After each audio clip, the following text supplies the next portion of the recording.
I hope you guys are doing well. I hope this video finds you well. So without further ado, I feel that the energy for this reading is really about, changes coming in at the very last minute. Okay, so I do sense some really major changes coming into the picture for you. And I feel like the message I'm getting is sooner than expected, but then at the same time, it's like very last minute, very unexpected. So that's what I'm getting, and it's kind of a contradiction. So let me just explain. I'm feeling almost like there's something that you have been thinking about, trying to manifest for a very long time. And I feel like for many of you, might be 2 years, the past 2 years, you're just like, I'm waiting around for it. And you're not one to, sit around idle and wait for the tides of change to come swooping in. You guys are very, productive. And you guys are quite like busybody. You like to stay productive. You like to be efficient with your time. So it's not like you're sitting there mulling around waiting for things to come in. So on the one hand, it's always, on the forefront of your mind that you want to implement something. You want to change something. You want to do a drastic move or something very, very, I want to say like, it's like a change that is quite drastic for a Virgo. It's quite a drastic change, okay? Because you guys are still a creature of habits. But I feel like you've been mulling over a situation for a very long time. And so it's always on the back of your mind. It's also, on some days, it's on the forefront of your mind. And so I feel like you've been waiting for the opportunity or the chance encounter or something to manifest itself. And so I feel like even though you've been waiting for it for a long time, the way that it comes in, it's like when you've given up hope or when you just like kind of clear it or maybe even move it from the forefront of your mind into the back of your mind and focus on other things and, finding enjoyment and still moving on with your life. That's when this major drastic change is going to come in. And so it's coming in at a very, I want to say opportune moment, but also very unexpectedly. Okay. So that's what I'm seeing. I saw two images for you, and I feel like the first image is definitely in relations to your love life. The second image is other things that are, that it might have to do with this change. So let me just relay the first information first, and then we'll talk about the 4 cards, because it seems like the reading is split this way. So first of all, I see this man. He's wearing a coat. It's like autumn. He's at a park. It looks like Central Park. It looks outdoorsy. Lots of people around, but not so much that it's crowded. There are a few pigeons on the ground. And he's wearing like a brown coat. He looks very handsome. Like he's, probably 35, 40 at the latest. And he has like a little Ziploc bag of like breadcrumbs. And so he's kind of casting it onto the ground, and the pigeons are like pecking at it. And so he's doing this. He's in a very calm state, but he's thinking about somebody. Okay. It looks to me like, he's on his lunch break, taking a walk, feeding the pigeons, or maybe he finished a sandwich and there are breadcrumbs in that bag. So he's feeding the pigeons. But either way, he looks like he's in an office type of a work environment, because he's dressed like, loafers and slacks and a shirt without a tie and a brown coat, like a brown trench coat. And so he's thinking about somebody else. He's thinking about somebody. And so the scene kind of splits in half, and there's another image. While he's feeding, there's another image of a woman. She's really pretty. She has blonde hair, and she has a mole, a very distinct mole on the bottom, I want to say right. Yeah, it would be the bottom right side of her chin. Like it's a small speckled mole, but it's very distinct for some reason. She has like red pinkish lipstick on. She's in the kitchen. She's wearing an apron. She has blonde hair. She's very young, like probably around the same age. She's cooking a pot of soup. So a really big pot of soup. And she's tasting it from a ladle and she's adding a little bit more seasoning, salt, pepper, whatever it is. And then she turns off the stove, like it's ready, so she turns it off. And she's looking at the stove, then she looks at her living room and she's alone, in this house, in her space. And she's kind of thinking like, this is such a big pot of soup. I hope I wish that that other person were here to enjoy this food with me. So it seems like there is a situation where the two of you might have been broken up. I do see, the split scene as in two people that miss each other, that long for each other's company, that's heavily thinking about one another. That's like, the whole concept about sharing food, cooking for one another, I guess connecting through food. It seems very nurturing. It seems like it might have been a relationship where there's a lot of community, there's a lot of caring, there's a lot of tenderness, there's a lot of mutual affection, and it's not like you wouldn't eat and cook for somebody you don't like, right? So I feel like in a way the relationship that the two people have had in the past might have been, they might have shared space together, they might have lived together, they might have been married, they might have dated for a very long period of time where they're comfortable around each other and they care for each other. So whatever the situation is, there might have been a situation where two people have broken up and they're still longing to reconnect. Okay, so I feel like for majority of you, that might be the situation, because he's on the park bench eating lunch, possibly by himself, and then feeding the birds. Like he wants somebody to share that experience with him. And then she's cooking this big pot of soup and she's alone in the house. And she's thinking like, I wish that person were here to share this soup with me. So it makes me feel a little bit sad, but at the same time, I just feel like both people are very content. They're going through the motions. They're still able to take care of themselves. So even if it was like a breakup or a situation where one person is no longer in the other person's life, life goes on. Like two people are still resuming their life. They miss each other once in a while. They're nostalgic for the past, and they miss that sense of companionship, I feel. There's definitely a sense of companionship. But life goes on. No one is heartbroken and devastated and unable to function. Both parties are still able to function. Give me just 1 second. I apologize. Sorry about that. I was making tea and the water boiled, so I had to turn it off.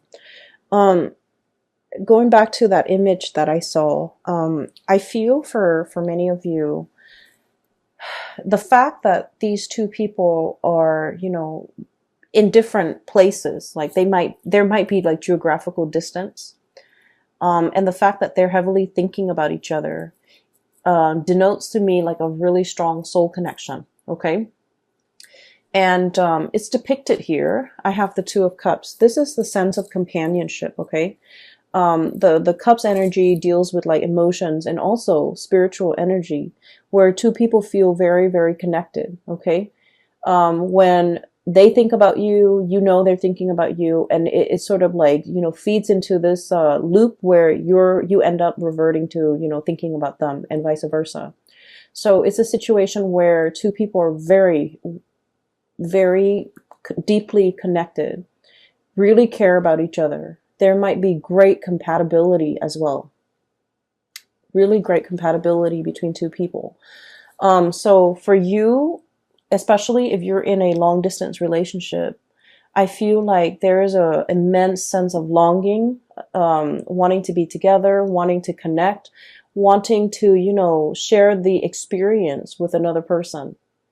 And then I also feel for others, there might have been a situation where it's like distance, like admiring somebody from a distance is what I'm seeing. I have here the Hermit, and the Hermit is a lonesome card. It doesn't mean loneliness. It seems to me like some type of remote viewing, some type of like distance associated with you and another person. And this combination, the Hermit and the Nine of Pentacles, admiring somebody from afar, admiring somebody's beauty, admiring the way that they look, and yet being so shy or so hesitant about letting them know how you feel about them. Okay, so if you're geographically distant from the person that is, you know, really occupying a lot of your thoughts, and you're thinking heavily about them, I feel like they are definitely also thinking about you. And then I also feel, you know, with Virgos are deeply shy by nature. And so I do sense that some of you might have somebody that you're really admiring from afar. You know, you're like wanting to touch them, wanting to talk to them, wanting to communicate, wanting to really tell them how you feel. But in a way, your feelings for this person scares you. You like to be in control of your emotions. You're also very rational. And I've mentioned this before, but Virgo and people don't fall in love. Like, love at first sight is not a thing for you guys. You can date somebody for a very long time, but if you haven't, you know, made up in your mind that you're in love with this person, you might never fall in love with the person. So I feel like, you know, you're very sensible and just like even keel and level headed when it comes to relationships, when it comes to love, when it comes to emotional expression. And so I feel like you're feeling this wave of emotions overcoming you, and you kind of, you know, shrug it off or cast it aside. And you're like, that's not rational. I barely know this person. It's not rational, you know, to like be head over heels and fall in love with someone when I barely know them. So I feel like you have someone that you're really admiring. You really like this person. They're very independent. I'm getting a feeling of like somebody who might be, let me see, like somebody who's quite exotic, who you know, there's something unique about them. So the woman with the mole on her face, it's coming out. It's near her chin. So like, I feel like you're dealing with someone who's not stereotypically like, it's not somebody that everyone would consider like classically beautiful or classically handsome. But for whatever reason, there's something about them. They have charisma. They have stage presence. They have magnetism. There's something that makes them very unique, and other people cannot help but stare at them twice. You know how there are some people, they're not classically handsome or beautiful by any stretch of the imagination, but there's something about them that's very alluring. And I feel like it has a lot to do with their confidence, the way they carry themselves, the way they carry themselves. Okay, this is a Nine of Pentacles, very independent, self-sufficient, bold. It's somebody who is like, on the one hand, they can be very earthy, very easygoing, not high maintenance. You won't catch them, you know, dressed to the T and like with full makeup on, or, you know, cologne and hairspray and grease in their hair or whatever. Like, they're not made up. They're just understatedly like just confident and put together without trying so hard. It's somebody that does everything with such grace and such ease. And I feel like because of that, a lot of people are very drawn to them. And then I also, going back to what I mentioned before, a lot of Virgo people, you guys are really deeply very shy. You do get stage fright. You don't like to be on center stage. You don't like to have a lot of attention on you. You feel a little bit out of place. And for some of you, okay, please don't get offended. You might feel a little bit, you know, socially awkward in probably a social setting or in a setting where you don't know a lot of people. You might feel very socially awkward when you have to give a speech, give a talk, when you're speaking and everyone is staring at you. Like, you don't like that attention. And so you admire this person for the bold and the, I guess, like the confident way in which they move through life. the ease in which they do everything and the ease in which things just magically work out for this person. So I feel like you really deeply admire this person. And you might be admiring them from afar. And I feel like for some of you, they are also feeling that way about you. But I feel that the gravity of your feelings for them, it's overwhelming you. You know, like you're kind of dumbfounded about like, I don't believe in first love at first sight. You know, why do I feel so strongly about this person when I barely know them? There's a little bit of intrigue and mystery here. And it's like you might not know a lot about them. They might not know a lot about you. You might see each other casually in passing, and you might feel like, wow, that would be a really good person for me to date or for me to have as a girlfriend or a boyfriend. And I do sense like they have no idea how you feel. And so, you know, trying to make conversation, making small talk. Virgos don't really like that, but like making small talk and trying to get into their inner circle and trying to, I'm hearing infiltrate, you know, trying to like get one leg in the door. Okay. I feel like that might be a really good first step because they might not have an idea as to how strongly you feel about them. And you're kind of scared of the impact that they're having on you. All right. So let me just, that's for like singles. I feel like there's someone who's really capturing your imagination. And I'm just feeling like you're tongue-tied and nervous and you get flustered and you might flush and turn red when they're around or when you think about them, because I feel like your desire for them and your feelings for them can be a little bit overwhelming. Okay, so that's for singles.